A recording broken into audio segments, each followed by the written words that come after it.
Commander Marcus Thompson stood at the entrance of Buckingham Palace, his navy dress uniform crisp and perfectly pressed. The morning sun cast long shadows across the courtyard as he adjusted his cap and checked his watch. He was early for his security briefing, but that was exactly how he liked it. Being punctual was part of his nature, drilled into him during 20 years of naval service. Marcus had been selected for a special assignment that would bring together military and royal security forces. The upcoming state visit from the President of France required coordination between multiple security agencies, and his expertise in maritime security was considered essential. The irony wasn't lost on him that a man who spent most of his career on ships would now be protecting someone on dry land. But orders were orders. The palace grounds were already bustling with activity despite the early hour. Security personnel moved with purpose, conducting their morning rounds and preparing for another day of protecting one of the world's most famous buildings. Marcus observed their movements with professional interest, noting the efficiency of their operations while comparing them to the security protocols he was familiar with aboard naval vessels. As he waited near the designated meeting point, Marcus noticed a tall figure in the distinctive red tunic and bearskin hat of a Queen's Guard approaching from across the courtyard. The guard's posture was ramrod straight, his movements precise and measured. This was clearly someone who took his duties seriously, and Marcus felt a moment of professional respect for a fellow serviceman. The guard's name was James Wellington, though Marcus didn't know it at the time. James had been serving as a Queen's Guard for 8 years, following in the footsteps of his father and grandfather before him. The position was more than just a job to him. It was a family tradition and a source of immense pride. Every morning, he put on his uniform with the same reverence he might show when entering a cathedral. James had noticed the Navy officer standing near the palace entrance and was making his way over to conduct a routine security check. It was standard procedure to verify the identity and purpose of anyone waiting in that particular area, especially someone in military uniform who might have legitimate business but needed proper clearance to proceed. As James approached, Marcus turned to face him, expecting a professional interaction between two military personnel. The morning was pleasant, with a light breeze carrying the scent of the palace gardens, and Marcus was in good spirits. He had always prided himself on getting along well with other service members, regardless of their branch or specific duties. "Good morning," James said as he came to a halt in front of Marcus, his voice carrying the authority that came with his position. "I need to see your identification and verify your purpose for being here." Marcus reached into his jacket pocket to retrieve his credentials, a routine he had performed countless times during his career. However, as he handed over his identification card, he noticed something that immediately irritated him. There was a small stain on James's white gloves, barely visible, but noticeable to someone with Marcus's attention to detail. "Your gloves are dirty," Marcus said, pointing to the barely perceptible mark. "Is this the standard of presentation expected from the Royal Guard?" James glanced down at his hands, seeing the tiny stain that had somehow escaped his notice during his morning inspection. It was indeed there, though so small that most people would never have spotted it. He felt a flush of embarrassment, knowing that such attention to detail was indeed expected of someone in his position. "I apologize for that, sir," James replied, his voice maintaining its professional tone despite the criticism. "I'll address it immediately after completing this security check." But Marcus was just getting started. The comment about the gloves had opened a floodgate of observations that he felt compelled to share. Perhaps it was the stress of his new assignment, or maybe it was his perfectionist nature asserting itself, but something about the situation prompted him to continue his critique. "And your posture," Marcus added, studying James with the critical eye of someone accustomed to inspecting naval personnel. "Your shoulders are slightly uneven. In the Navy, we would never tolerate such sloppy bearing during an official duty." James felt his jaw tighten slightly, though his expression remained neutral. He had been standing at attention for hours already that morning, and while his posture might not have been absolutely perfect, it was certainly within the acceptable standards for someone in his position. The criticism stung, particularly coming from someone who had never performed the specific duties required of a Queen's Guard. "I appreciate your observations, sir," James responded, making a subtle adjustment to his stance. "Now, if I may continue with the security verification." Marcus, however, seemed to be gathering momentum rather than winding down. The power dynamic of the situation was appealing to him in a way that perhaps it shouldn't have been. Here was someone who couldn't respond in kind, someone who was essentially trapped by protocol and duty into accepting whatever criticism came his way. The state of your equipment is also concerning, Marcus continued, now examining James's rifle with an expert eye. There's dust on the barrel, and the leather sling shows signs of inadequate maintenance. On a ship, such negligence could cost lives. The comparison to naval service was becoming a recurring theme in Marcus's criticism, and it was beginning to grate on James's nerves.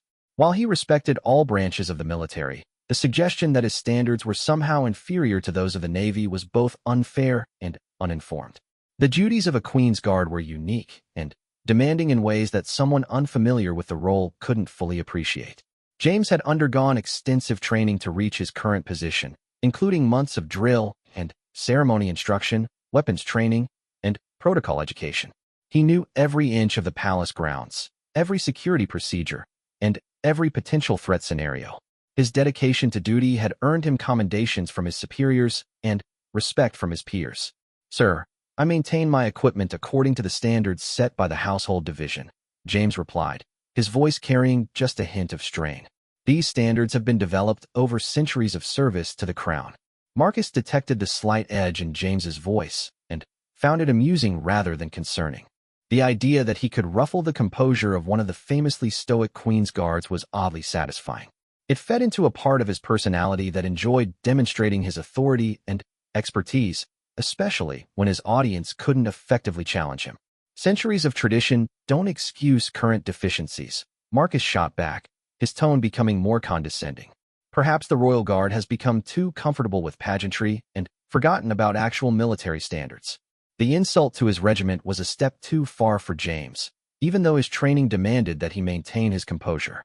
The Queen's Guard was not merely ceremonial. They were active soldiers with real responsibilities and genuine military capability.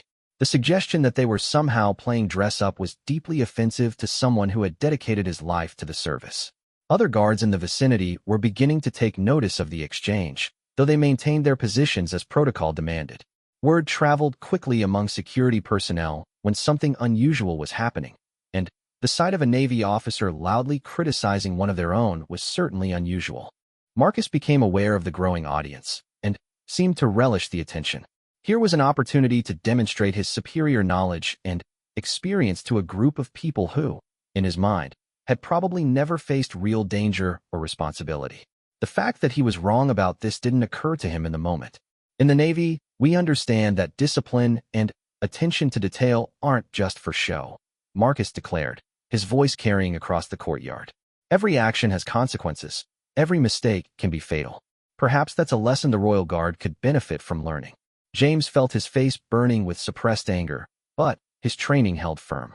He had endured far worse provocations during his service, including genuine emergencies and actual threats to the royal family. This was merely an arrogant officer from another branch trying to make himself feel important at the expense of others. Sir, if you would please present your identification so I can verify your credentials and direct you to your appointment, James said, making one final attempt to redirect the conversation back to its original purpose. Marcus finally handed over his identification card, but he wasn't finished with his impromptu lecture. As James examined the credentials, Marcus continued his running commentary on everything he found lacking about the Royal Guard's appearance, procedures, and general competence. Your ceremonial duties have clearly made you soft, Marcus said, watching as James verified the information on the ID card. Real military service requires constant vigilance and adaptability. When was the last time any of you faced actual combat? The question revealed Marcus's fundamental misunderstanding of the Royal Guard's role and capabilities. Many of the guards had indeed served in combat zones as part of their regular military duties before being selected for palace service. The ceremonial aspect of their work was just one part of their broader military experience. James finished his verification and was preparing to direct Marcus to his meeting when something caught his eye. There was a notation on Marcus's security clearance that seemed unusual, though he couldn't immediately identify what was wrong with it. The paperwork appeared legitimate, but something about it nagged at his trained instincts.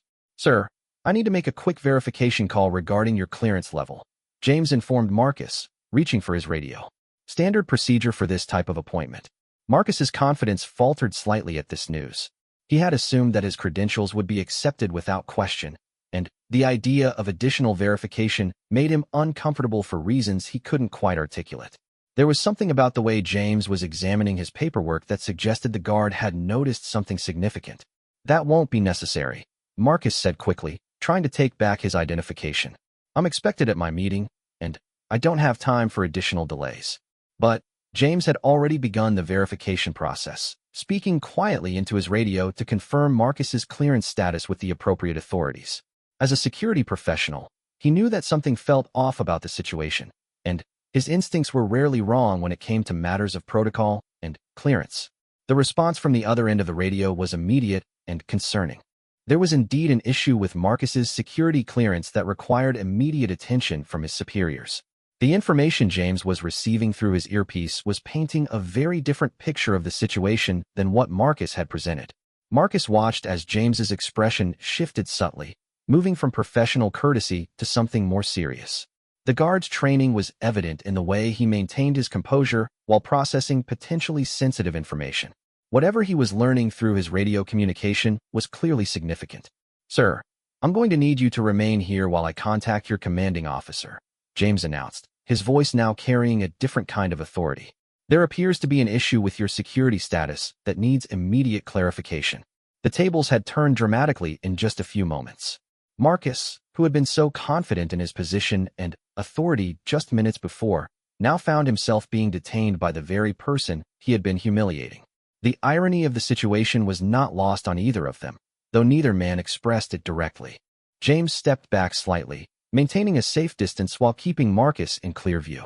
His training had prepared him for situations where someone with apparently legitimate credentials turned out to be a security risk, and he was following established protocols for such circumstances. Marcus felt panic rising in his chest as he realized that his carefully constructed facade was beginning to crumble. The meeting he was supposed to attend, the clearance he claimed to have, the authority he had been wielding so confidently, all of it was about to be exposed as fraudulent. The other guards in the area had noticed the change in James's demeanor and were subtly repositioning themselves to provide backup if needed. Communication flowed seamlessly between them through hand signals and radio traffic, demonstrating the level of coordination and professionalism that Marcus had been criticizing just moments earlier. As James waited for additional instructions from his superiors, he maintained his professional composure despite the satisfaction he must have felt at the turn of events. The man who had been so quick to point out minor imperfections in others was now revealed to have much more serious flaws in his own credentials and character. Marcus stood frozen in place, his mind racing as he tried to figure out how to extract himself from a situation that was spiraling rapidly out of his control. The confident Navy officer who had been lecturing the Royal Guard about military standards was about to face the consequences of his own failure to meet those very standards. The morning sun continued to shine brightly over Buckingham Palace, but for Marcus Thompson, the day had already become much darker than he could have imagined when he first walked through those gates. The pride and arrogance that had driven him to humiliate a fellow serviceman were about to exact a price that would change his life forever. James maintained his vigil, waiting for his superiors to arrive and take control of the situation. His duty was clear, his conscience was clean, and his professional integrity remained intact. The same could not be said for the man who had so recently been questioning his competence and dedication to service. Within minutes of James's radio call, the atmosphere around Buckingham Palace transformed dramatically. What had started as a routine morning quickly escalated into a serious security incident. Senior palace security officials, military police, and naval intelligence personnel were all converging on the location where Marcus stood under James's watchful eye.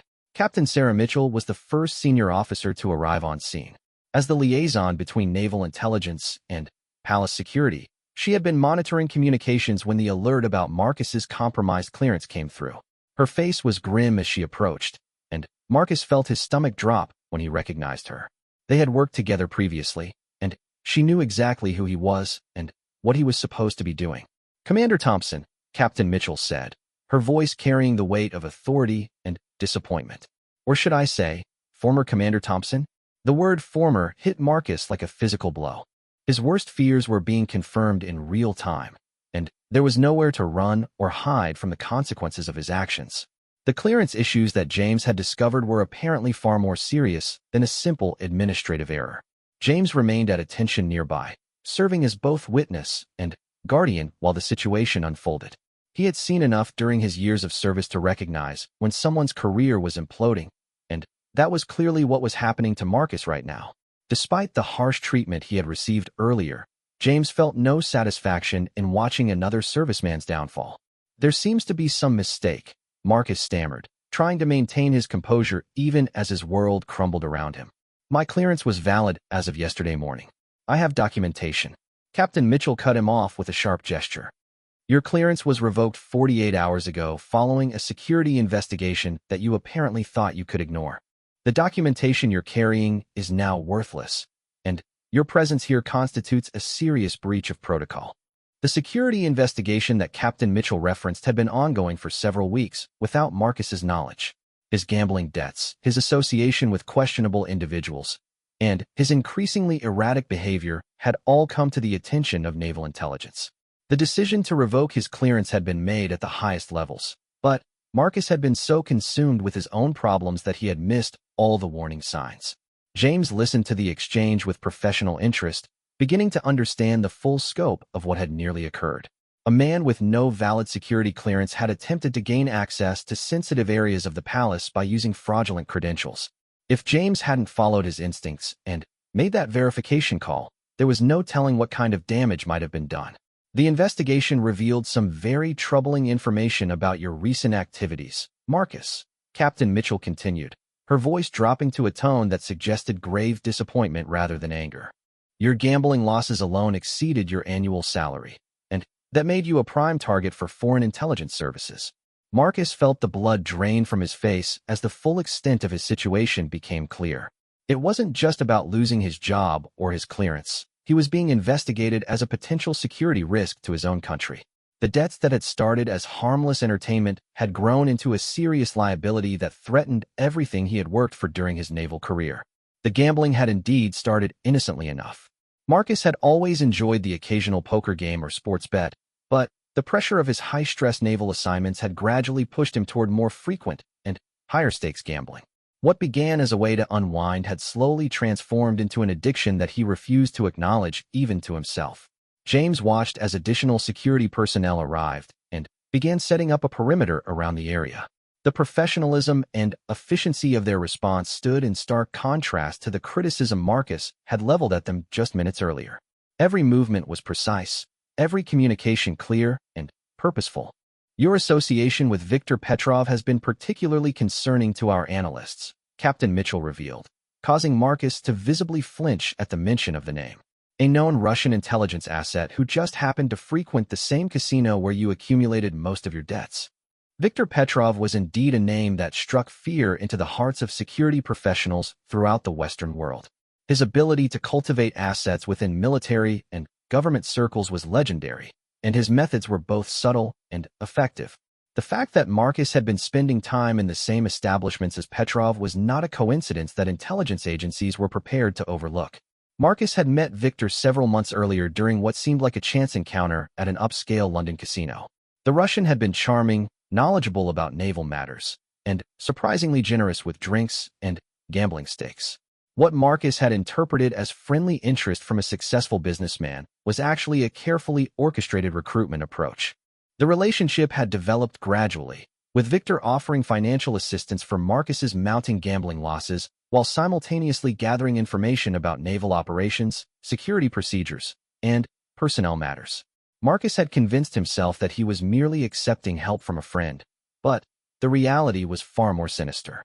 James could see the pieces falling into place as he observed the interaction between Marcus and Captain Mitchell. The man who had been so arrogant and condescending earlier was now revealed as someone who had compromised his own integrity and potentially endangered national security. It was a sobering reminder of how quickly a military career could unravel when personal problems were allowed to spiral out of control. "The payments Viktor made to cover your gambling debts were traced through 3 different shell companies," Captain Mitchell explained, producing a folder filled with financial documents. "Each payment was carefully structured to avoid detection, but our forensic accountants eventually identified the pattern." Marcus stared at the documents without really seeing them. The evidence of his financial entanglement with Viktor was apparently overwhelming, and there would be no way to explain it away as innocent coincidence. The money he had thought was coming from a generous friend had actually been carefully laundered intelligence funding designed to compromise him. The most damning aspect of the situation was that Marcus had begun providing Victor with information in exchange for the financial assistance. Initially, it had been seemingly harmless details about naval operations that he convinced himself were already public knowledge. However, the requests had gradually escalated to include more sensitive material about security procedures and personnel assignments. James noticed that a black sedan had arrived at the palace gates, and several individuals in civilian clothes were making their way toward their location. The presence of what appeared to be intelligence operatives suggested that this situation extended far beyond a simple security clearance violation. Marcus was apparently part of a much larger investigation. The information you provided to Petrov has been linked to several security incidents over the past 6 months, Captain Mitchell continued, her voice becoming increasingly stern, including the compromise of a naval installation in Scotland and the exposure of an intelligence operation in Eastern Europe. The weight of these accusations crashed down on Marcus like a tsunami. He had never intended to become a traitor or to compromise national security, but his weakness and poor judgment had led him down a path that ended in exactly that result. The gambling addiction that had seemed like a personal problem had become a matter of international significance. James found himself thinking about the nature of duty and honor as he watched the scene unfold. His own service with the Royal Guard had taught him that these concepts were not just abstract ideals, but practical necessities that protected society from those who would do it harm. Marcus's failure to uphold these principles had created ripple effects that extended far beyond his personal circumstances. The civilian investigators who had arrived were now speaking quietly with Captain Mitchell, occasionally glancing toward Marcus with the cold professionalism of people accustomed to dealing with security breaches. Their presence added another layer of gravity to a situation that was already serious beyond Marcus's worst nightmares. Your attempt to access the palace today using fraudulent credentials represents the final straw, Captain Mitchell announced. Whether you intended to gather intelligence or simply maintain the pretense of your naval career, the result is the same. You are now under arrest for violations of the Official Secrets Act. The formal arrest sent shockwaves through Marcus's system. He had known that his situation was serious, but the reality of being charged with treason-related offenses was more than he had prepared himself to face. His legs felt weak, and he had to consciously effort to remain standing as the full implications of his circumstances became clear. James watched as military police officers moved forward to take Marcus into custody. The contrast between this moment and the arrogant man who had been criticizing his gloves and posture just a short time earlier was stark and unsettling. It served as a powerful reminder that appearances could be deeply deceiving and that character was revealed more by actions than by words. As the handcuffs clicked into place around Marcus's wrists, he looked around desperately for some sign of support or understanding from the people surrounding him. Instead, he saw only the professional detachment of military and security personnel doing their jobs. The isolation he felt was complete and overwhelming. Captain Mitchell stepped closer to Marcus as the military police prepared to escort him away. For what it's worth, Marcus, I genuinely believed you were better than this when we worked together before. Your fall from grace is a tragedy not just for you, but for everyone who trusted you. The personal nature of Captain Mitchell's disappointment cut deeper than any of the formal charges or accusations. Marcus realized that he had not only destroyed his own life, but had also betrayed the confidence of colleagues and friends who had believed in his integrity and competence. James remained at his post as the procession moved away from the palace grounds, but his mind was processing everything he had witnessed. The morning had begun with what seemed like a simple encounter with an arrogant officer and had evolved into a major security incident with international implications. The other royal guards who had observed the situation were also reflecting on what they had seen. The man who had so confidently criticized their professionalism and dedication had been revealed as someone who lacked the basic integrity required for military service. It was a powerful validation of their own commitment to duty and honor. As the black sedan carrying Marcus disappeared through the palace gates, James returned his attention to his normal duties. However, the events of the morning would stay with him for a long time. He had played a crucial role in preventing what could have been a serious security breach, simply by following his training and trusting his instincts. Captain Mitchell approached James before leaving the scene herself. Guard Wellington, your attention to detail and adherence to protocol may have prevented a significant intelligence compromise today. I'll be noting that in my report to your superiors." James accepted the commendation with the same professional composure he had maintained throughout the entire incident. Recognition for doing his job properly was appreciated, but it was not why he served. His motivation came from a deeper sense of duty that could not be corrupted by personal problems or external pressures. The morning sun was now high in the sky, and the normal rhythm of palace operations was resuming. Tourists were gathering outside the gates, unaware that they had missed witnessing the arrest of a compromised naval officer. Life at Buckingham Palace continued as it had for centuries, protected by men and women who understood that their duty was more important than their personal comfort or recognition. James straightened his shoulders, checked his equipment, and resumed his patrol. The stain on his gloves that Marcus had noticed was indeed still there, a tiny imperfection in an otherwise pristine uniform. However, unlike Marcus's character flaws, this was something that could be easily corrected and would leave no lasting damage. The interrogation room at the Ministry of Defense was stark and windowless, designed to be both intimidating and secure. Marcus sat handcuffed to a metal chair, still wearing his Navy uniform, though it now felt like a costume rather than a symbol of honor. The events at Buckingham Palace seemed like a nightmare from which he couldn't wake up, but the cold reality of his situation was becoming more apparent with each passing hour. Detective Inspector Helen Crawford from the Metropolitan Police Special Branch entered the room carrying a thick file and a digital recorder. She was accompanied by Commander David Ross from Naval Intelligence, a man Marcus recognized from briefings but had never met personally. The gravity of having such senior officials involved in his case drove home just how seriously the authorities were treating his actions. "Commander Thompson," Detective Inspector Crawford began, settling into her chair across from Marcus. "Or rather, Mr. Thompson, since your commission was officially terminated this morning, we have a great deal to discuss about your recent activities." The formal revocation of his commission felt like another physical blow. Marcus had dedicated 20 years of his life to naval service, rising through the ranks through what he had believed was merit and dedication. The idea that it could all be stripped away in a single morning seemed impossible to accept, even as it was happening to him. Commander Ross opened his own file and spread several photographs across the table. They showed Marcus entering and leaving various casinos in London, often in the company of Victor Petrov. The surveillance had apparently been ongoing for months without Marcus's knowledge, documenting his gradual descent into the world of high-stakes gambling and questionable associations.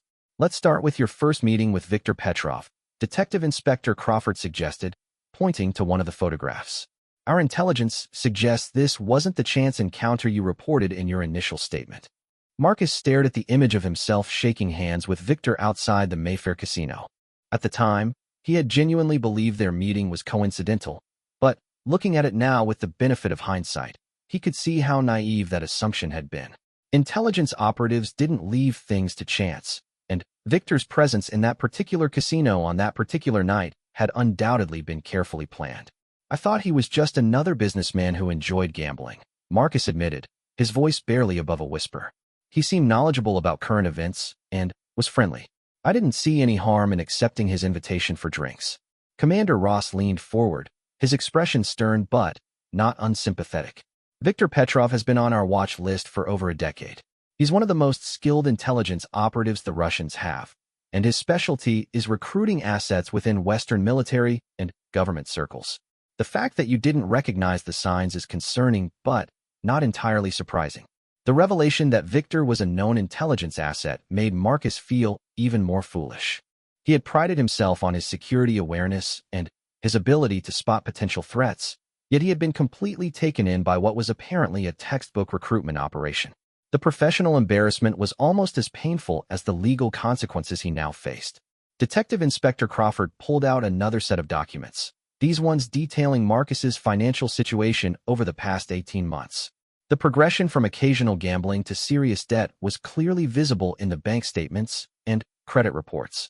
What had started as a few £100s in losses had escalated to tens of thousands, creating exactly the kind of vulnerability that foreign intelligence services looked for in potential assets. "Your gambling losses totaled over £80,000 in the past year," she noted, running her finger down the columns of numbers. "That's more than your annual salary, and it created a financial crisis that made you susceptible to outside influence." Marcus had never added up his losses in such stark terms before. He had always focused on individual sessions, telling himself that the next big win would solve all his problems. Seeing the cumulative total laid out in official documents was a shocking wake-up call about the true extent of his addiction and its consequences. The gambling had started during a particularly stressful period in his naval career when he was dealing with a difficult deployment and personal relationship problems. What began as occasional visits to local casinos had gradually increased in frequency and stakes as he chased bigger wins to recoup previous losses. The classic cycle of gambling addiction had ensnared him completely. Commander Ross pulled out recordings of telephone conversations between Marcus and Victor, along with transcripts that made their content crystal clear. The progression from casual friendship to intelligence gathering was documented in Marcus's own words, creating an irrefutable record of his betrayal of military secrets. In this conversation from 6 weeks ago, you provided detailed information about the security arrangements for a NATO naval exercise, Commander Ross pointed out, highlighting specific passages in the transcript. That intelligence was used to compromise the exercise and potentially endangered the lives of service personnel from multiple nations. Reading his own words on paper was devastating for Marcus. He had convinced himself at the time that the information he was sharing was relatively harmless, nothing that couldn't be found in public sources or military publications. The reality that his disclosures had put lives at risk was something he had never fully considered during his conversations with Victor. Detective Inspector Crawford produced evidence of the money transfers that Victor had made to cover Marcus's gambling debts. The electronic trail showed a sophisticated network of shell companies and offshore accounts designed to obscure the source of the funds. What Marcus had perceived as generous assistance from a friend was actually a carefully orchestrated intelligence operation. Each payment was timed to coincide with specific requests for information, she explained, showing Marcus the correlation between money received and secrets divulged. This creates a clear pattern of espionage activity that will be very difficult to defend in court. Marcus felt sick as he realized how completely he had been manipulated. Victor had played on his weaknesses, his financial desperation, and his ego to turn him into an unwitting intelligence asset. The friendship that Marcus had valued was revealed as nothing more than a professional relationship between a spy and his target. The interrogation continued for hours, with Detective Inspector Crawford and Commander Ross methodically working through each aspect of Marcus's relationship with Victor and the information he had provided. The evidence was overwhelming and came from multiple sources, including electronic surveillance, financial records, and intelligence gathered from other operations. Meanwhile, back at Buckingham Palace, James Wellington was completing his shift and preparing for a debrief with his supervisors about the morning's events. The arrest of Marcus had sent ripples throughout the security community, and there were lessons to be learned from how the situation had unfolded. Lieutenant Colonel Patricia Davies, the commanding officer of the Royal Guard contingent, had requested a full report from James about his observations and actions. Her office overlooked the palace courtyard where the confrontation had taken place, and she had witnessed some of the events herself from a distance. "Guard Wellington," she began as James entered her office and came to attention. "Your conduct this morning was exemplary. Following protocol in the face of criticism and trusting your instincts about the clearance issue may have prevented a significant security breach." James accepted the praise with his characteristic professionalism, though he was more interested in understanding what had really happened than in receiving recognition for his actions. The transformation of an arrogant Navy officer into a suspected traitor had been dramatic and unexpected. "Ma'am, may I ask about the nature of the security threat that was involved?" James inquired. "Understanding the full context would help me recognize similar situations in the future." Lieutenant Colonel Davies appreciated James's desire to learn from the experience. She had reviewed the preliminary intelligence reports and could share some general information without compromising ongoing investigations. The individual was apparently attempting to access sensitive areas using fraudulent credentials, she explained. He had been under investigation by naval intelligence for several months due to suspected compromise by foreign agents. Your verification call revealed that his clearance had been revoked days earlier. The information confirmed James's suspicions that there had been much more to the situation than a simple case of someone being in the wrong place at the wrong time. Marcus's behavior and demeanor had suggested someone under significant stress, though James had initially attributed that to general arrogance rather than criminal anxiety. Back in the interrogation room, Marcus was beginning to understand the full scope of the charges he would face. Beyond the violations of the Official Secrets Act, he was also looking at potential treason charges depending on how the evidence was interpreted by prosecutors. The maximum penalties for such crimes included life imprisonment. Your best option at this point is full cooperation with our investigation, Detective Inspector Crawford advised. If you can provide detailed information about Victor's methods, contacts, and objectives, it might influence how the courts view your case. Marcus realized that he had little choice but to cooperate. His situation was hopeless in terms of avoiding conviction, but he might be able to reduce his sentence by helping authorities understand and counter Victor's intelligence network. It was a small chance for redemption in an otherwise catastrophic situation. Commander Ross explained that Viktor Petrov's operation had likely targeted multiple individuals within British military and government circles. Marcus's case was part of a larger investigation aimed at disrupting Russian intelligence activities and protecting other potential targets from similar recruitment attempts. Your cooperation could help us identify other assets that Victor has cultivated, he said.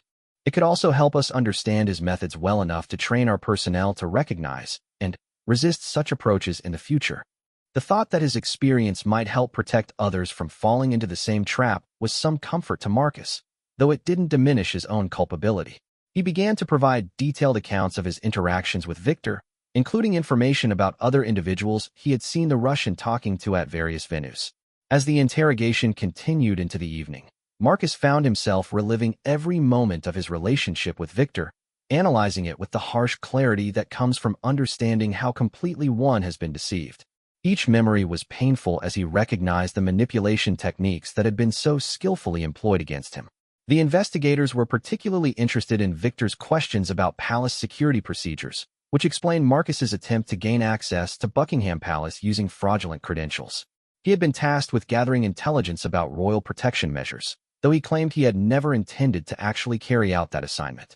Detective Inspector Crawford was skeptical of Marcus's claims about his intentions at the palace. The evidence suggested a pattern of escalating cooperation with Victor's requests, and attempting to access a secure royal facility was a logical next step in that progression. Whether you intended to gather intelligence or not, she pointed out, your presence there with invalid credentials constituted a serious security breach. The fact that you chose to humiliate a guard who was simply doing his job suggests a level of arrogance that might have led to even more serious crimes. Marcus thought about his treatment of James that morning and felt a deep shame that was separate from his legal troubles. He had taken out his stress and anxiety on someone who was simply performing his duties with professionalism and dedication. The contrast between James's integrity and his own moral bankruptcy was stark and humbling. The interrogation finally ended near midnight, with Marcus being formally charged and remanded in custody pending trial. As he was led back to his cell, he reflected on how completely his life had changed in the span of a single day. The morning had begun with him feeling superior to a royal guard, and it was ending with him facing decades in prison for betraying his country. 3 months after his arrest, Marcus Thompson sat in the defendant's dock at the Old Bailey, London's most famous criminal court. The charges against him had been finalized after extensive investigation: violations of the Official Secrets Act, conspiracy to commit espionage, and attempting to access secure government facilities under false pretenses. The media attention surrounding the case had been intense, with headlines focusing on the dramatic fall of a decorated naval officer. The prosecution, led by Sir Jonathan Blackwood QC, had spent the first week of the trial methodically presenting evidence of Marcus's relationship with Viktor Petrov and the intelligence he had provided to the Russian operative. Bank records, surveillance footage, recorded conversations, and witness testimony painted a devastating picture of systematic betrayal of military secrets. Marcus's defense attorney, Sarah Chun, faced an almost impossible task in trying to mitigate the overwhelming evidence against her client. Her strategy focused on portraying Marcus as a victim of sophisticated manipulation rather than a willing traitor, emphasizing his gambling addiction and financial desperation as factors that made him vulnerable to recruitment. The courtroom was packed with spectators, including many current and former military personnel who had come to witness the trial of someone they considered a traitor to the service they had dedicated their lives to. The betrayal felt personal to many of them, as Marcus had violated the trust and brotherhood that formed the foundation of military culture. James Wellington had been called as a prosecution witness to testify about the events at Buckingham Palace on the morning of Marcus's arrest. He sat in the witness waiting area, reviewing his notes and preparing to give evidence about the confrontation that had ultimately led to the discovery of Marcus's compromised security clearance. When James was called to testify, he walked to the witness box with the same composed bearing that had served him well during his years as a royal guard. The oath he took to tell the truth felt familiar, as it echoed the oaths of service and loyalty he had sworn throughout his military career. Sir Jonathan Blackwood began his examination by establishing James's credentials and experience, painting a picture of a dedicated professional with years of security training and an impeccable service record. The contrast with Marcus's situation was obvious to everyone in the courtroom. "Guard Wellington, please describe your encounter with the defendant on the morning of his arrest," Sir Jonathan requested, his voice carrying the authority of someone accustomed to commanding courtrooms. James recounted the events with precise detail, describing Marcus's criticisms of his appearance and equipment, his arrogant demeanor, and his obvious stress when asked to undergo security verification. The testimony painted Marcus as someone who was both contemptuous of others and anxious about his own situation. "Did you form any impression of the defendant's state of mind during this interaction?" Sir Jonathan asked. "Yes, sir," James replied. "The defendant appeared to be under considerable stress, despite his outward show of confidence. His criticism of my appearance seemed disproportionate and unprovoked, which struck me as unusual behavior for a senior officer." The defense attorney, Sarah Chun, attempted to challenge James's recollection during cross-examination, suggesting that his perception might have been influenced by his natural resentment at being criticized. However, James's calm professionalism and consistent account proved difficult to shake. "Isn't it true, Guard Wellington, that you were angry at being humiliated by my client and therefore motivated to find fault with his credentials?" Sarachan asked, trying to establish bias in James's actions.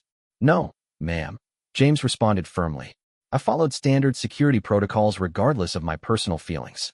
The verification call I made was routine procedure for anyone with the type of clearance the defendant claimed to possess." James's testimony was particularly damaging because it demonstrated that Marcus's attempt to access the palace had been detected and thwarted by the very person he had been mistreating. The irony of the situation was not lost on the jury or the media covering the trial. After James completed his testimony, other witnesses were called to describe different aspects of Marcus's fall from grace. Casino employees testified about his gambling behavior and his association with Viktor Petrov. Naval colleagues described changes in his personality and performance in the months leading up to his arrest. Captain Sarah Mitchell, who had arrested Marcus at Buckingham Palace, provided detailed testimony about the intelligence investigation that had led to the revocation of his security clearance.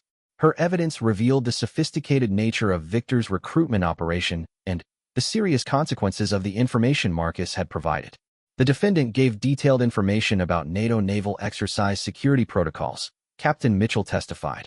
This intelligence was used by hostile forces to compromise the exercise, potentially endangering the lives of service personnel from multiple allied nations. The human cost of Marcus's betrayal was emphasized throughout the prosecution case. Intelligence officials testified about specific operations that had been compromised, security procedures that had to be changed, and personnel who had to be relocated due to the information he had provided to Victor. Marcus listened to the testimony with growing horror as the full extent of his actions was laid bare. He had told himself during his cooperation with Victor that the information was relatively harmless, but the evidence presented in court showed that his disclosures had far-reaching and dangerous consequences. The prosecution also presented evidence about Viktor Petrov's background and methods, using Marcus's case to illustrate how Russian intelligence services targeted vulnerable Western military personnel. Expert witnesses described the psychological techniques used to recruit assets and the careful way that requests for information were escalated over time. Dr. Elizabeth Harper, a psychiatrist specializing in gambling addiction, testified for the defense about the psychological factors that had made Marcus vulnerable to manipulation. She described how gambling addiction could impair judgment and create desperation that intelligence operatives were trained to exploit. Pathological gambling creates a state of chronic stress and financial panic that can override normal ethical considerations, Dr. Harper explained. The defendant was in a psychological state that made him particularly susceptible to the grooming techniques employed by Mr. Petrov. However, the prosecution countered this testimony by pointing out that many people suffered from gambling addiction without betraying their country's secrets. They argued that Marcus's choices were conscious decisions made by someone who understood the consequences of his actions. The trial lasted 3 weeks, with extensive media coverage focusing on the dramatic elements of the case. The image of an arrogant naval officer being arrested by the very guard he had been humiliating captured public imagination and became symbolic of the dangers of pride and corruption. Viktor Petrov himself had disappeared from London shortly before Marcus's arrest, apparently warned by other assets within his network that an investigation was closing in. Interpol had issued warrants for his arrest, but he was believed to be safely back in Moscow, beyond the reach of British justice. During the sentencing phase, Marcus was given the opportunity to address the court directly. He stood slowly, his naval uniform replaced by civilian clothes that seemed to hang loosely on his diminished frame. The confident officer who had berated James Wellington was gone, replaced by a broken man facing the consequences of his choices. "Your Honor," Marcus began, his voice barely audible in the silent courtroom. "I stand before you not to make excuses for my actions, but to acknowledge the terrible mistakes I have made and the harm I have caused to my country and to people who trusted me." His statement continued for several minutes, accepting responsibility for his crimes while attempting to explain the circumstances that had led him down the path of betrayal. He specifically mentioned his treatment of James Wellington as an example of how his stress and guilt had manifested in cruelty toward innocent people. "I particularly regret my behavior toward Guard Wellington on the morning of my arrest," Marcus said, looking toward the public gallery where James was sitting. "He was simply doing his job with professionalism and dedication, and my treatment of him was inexcusable." James listened to the apology with the same composed expression he had maintained throughout his testimony. While he appreciated the acknowledgement, he knew that words could not undo the damage that Marcus had caused to national security and to the trust that society placed in its military personnel. The judge, Mr. Justice Pemberton, delivered a lengthy sentencing speech that emphasized the seriousness of Marcus's crimes and their impact on national security. He noted that while gambling addiction might explain Marcus's vulnerability, it could not excuse his decision to betray his oath of service. "You held a position of trust and responsibility that came with access to information vital to our nation's security," the judge stated. "Your betrayal of that trust for personal financial gain represents one of the most serious crimes that can be committed against the state." The sentence was severe, 15 years imprisonment for violations of the Official Secrets Act, with additional terms for conspiracy and fraud running concurrently. Marcus would also face lifelong restrictions on his activities after release, including regular reporting to authorities and limitations on foreign travel. As Marcus was led away to begin his prison sentence, he caught sight of James Wellington in the public gallery. The guard's expression remained professional and impassive, but Marcus thought he detected a hint of sadness rather than satisfaction at the outcome. It was a final reminder that his actions had consequences that extended far beyond his own life. The media coverage of the trial's conclusion focused on the dramatic nature of Marcus's fall from grace and the role that his own arrogance had played in his capture. Editorial writers used the case to discuss the importance of security protocols and the dangers of compromising national defense for personal gain. James returned to his duties at Buckingham Palace with a deeper appreciation for the importance of his role in protecting national security. The experience had taught him that threats could come from unexpected sources and that maintaining vigilance was essential even during routine interactions. The intelligence services used Marcus's case as a training example for other personnel, illustrating how foreign operatives recruited assets and the warning signs that might indicate someone was being targeted. The painful lessons learned from his betrayal would help protect others from falling into similar traps. Marcus began serving his sentence at HMP Belmarsh, a high-security prison that housed some of Britain's most dangerous criminals. The transition from respected naval officer to convicted traitor was devastating, and he struggled to adjust to his new reality behind bars. The gambling addiction that had started his downward spiral was no longer a factor in prison, but Marcus had to confront the deeper psychological issues that had made him vulnerable to manipulation. The counseling and therapy available to inmates became his focus as he tried to understand how he had strayed so far from his principles and values. Viktor Petrov's intelligence operation had been successfully disrupted by Marcus's arrest and cooperation, but the Russian operative himself remained at large. Intelligence agencies continued to monitor for his activities, knowing that he would likely surface again with new targets and new methods of recruitment. 5 years into his sentence, Marcus Thompson had become a different person from the arrogant naval officer who had confronted James Wellington at Buckingham Palace. Prison life had stripped away his pretenses and forced him to confront the reality of what he had become. The daily routine of institutional life, combined with extensive counseling and therapy, had given him time to reflect on the choices that had led to his downfall. HMP Belmarsh was not a place that encouraged self-pity or denial. Surrounded by hardened criminals and operating under strict security protocols, Marcus had been forced to develop a new understanding of himself and his place in the world. The respect he had once commanded as a naval officer was meaningless behind prison walls, where reputation was built through different criteria entirely. Dr. Michael Stevens, the prison psychologist assigned to Marcus's case, had worked with him for 3 years to address the underlying issues that had made him vulnerable to recruitment by Viktor Petrov.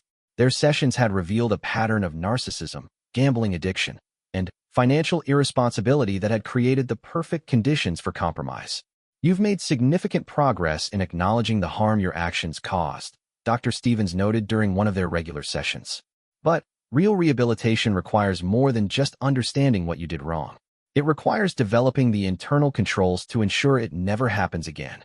Marcus had indeed come to understand the full scope of his betrayal during his time in prison.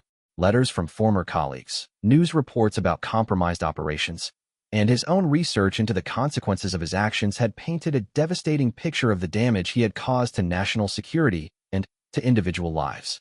The NATO naval exercise that had been compromised using intelligence he provided to Viktor had resulted in the exposure of several undercover operatives. While no one had been killed, 2 agents had been forced to flee their assignments, and years of intelligence gathering had been lost. The human cost of his betrayal extended far beyond anything he had imagined at the time. Meanwhile, James Wellington had continued his service with the Royal Guard, earning promotion to sergeant and taking on training responsibilities for new recruits. The experience with Marcus had become part of his instruction curriculum, used to illustrate the importance of following security protocols regardless of external pressure or criticism. The Royal Military Academy at Sandhurst had also incorporated Marcus's case into their ethics and security awareness training. Officer cadets studied the progression from minor compromises to major betrayal, learning to recognize the warning signs that might indicate a colleague was being targeted by hostile intelligence services. James often reflected on that morning at Buckingham Palace when he addressed new guards about the importance of their duties. The lesson was clear. Security was not just about following procedures, but about understanding that those procedures protected more than just physical assets. They protected the integrity of institutions that society depended upon. A single moment of poor judgment or compromise can have consequences that ripple out far beyond anything you can imagine, James would tell new recruits. The trust placed in us is not just ceremonial. It's a real responsibility that requires constant vigilance and unwavering integrity. Back in prison, Marcus had begun participating in a restorative justice program that allowed victims of crime to communicate with offenders in a controlled environment. Several of his former naval colleagues had written letters expressing their feelings about his betrayal, and their words had been more painful than any formal punishment. Commander Patricia Wells, who had served under Marcus during a deployment in the Mediterranean, had written a particularly powerful letter about how his actions had affected the entire crew's morale and sense of security. Learning that their commanding officer had been compromised by foreign intelligence had shattered their confidence in the chain of command and their own safety. "You taught us that honor and duty were not just words, but principles worth dying for," she had written. Discovering that you had abandoned those principles for money was devastating to everyone who had trusted and followed you. The letters had forced Marcus to confront the personal dimension of his betrayal. He had focused so much on the abstract concepts of national security and official secrets that he had lost sight of how his actions affected real people who had looked up to him and depended on his leadership. Viktor Petrov had eventually been captured by German intelligence services while attempting to recruit assets within NATO headquarters in Brussels. His interrogation had revealed the full scope of his network and confirmed many of the details that Marcus had provided about their relationship. The Russian operative was now serving his own lengthy prison sentence in a facility outside Berlin. The capture of Viktor had provided some closure for intelligence agencies that had been hunting him for years, but it had also revealed the sophisticated nature of Russian recruitment operations. The techniques he had used on Marcus were being employed against targets throughout the Western world, making education and awareness critical components of national security. Marcus had volunteered to participate in a documentary film about foreign intelligence recruitment that was being produced for educational purposes. The project allowed him to share his story as a warning to others who might be vulnerable to similar approaches. It was a small way of contributing something positive to counterbalance the damage he had caused. I want people to understand how gradual and subtle the process was, Marcus explained to the documentary filmmaker. Victor didn't ask me to betray my country on the first day we met. He built a relationship over months, exploiting my weaknesses and gradually normalizing the sharing of information. The documentary also featured interviews with James Wellington and other security professionals about the importance of following protocols and trusting instincts when something seemed wrong. James's decision to verify Marcus's credentials, despite being criticized and belittled, had prevented what could have been an even more serious security breach. As Marcus approached his 6th year in prison, he began preparing for eventual release and the challenges of rebuilding his life with a criminal record and no military pension. The skills he had developed during 20 years of naval service were still valuable, but finding employment as a convicted traitor would be extraordinarily difficult. A rehabilitation organization called Second Chances had begun working with Marcus to develop a plan for his eventual reintegration into society. They specialized in helping former military personnel who had fallen from grace, understanding the unique challenges faced by those who had betrayed the institutions they once served. Your case is unusual because of the high-profile nature of your crimes, explained Sarah Williams, his caseworker from Second Chances.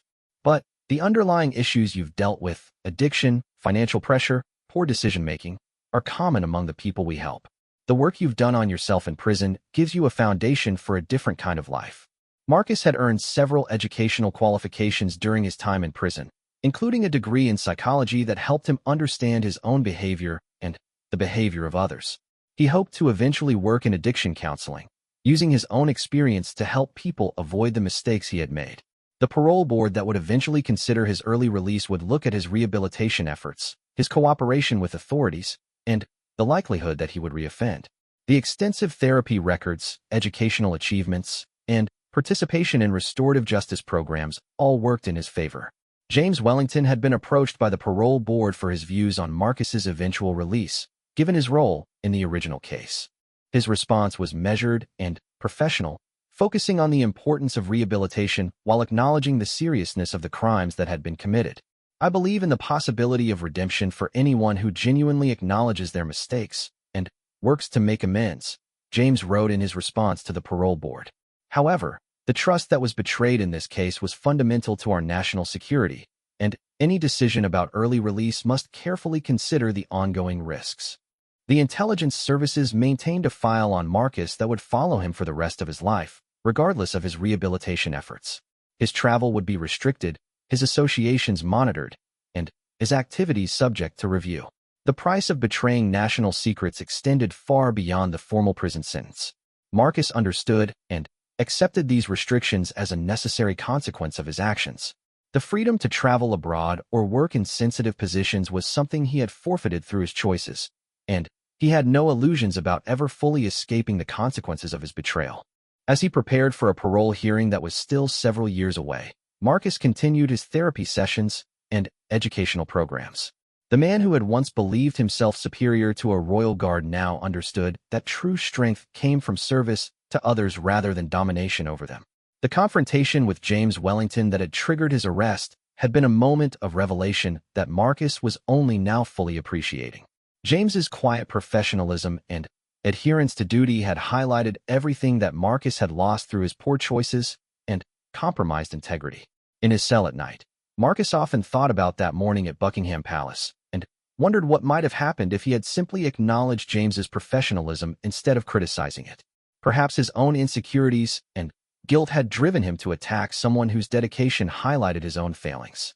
The Royal Guard continued their duties at palaces throughout Britain, protecting not just the royal family, but the institutions and values that defined the nation.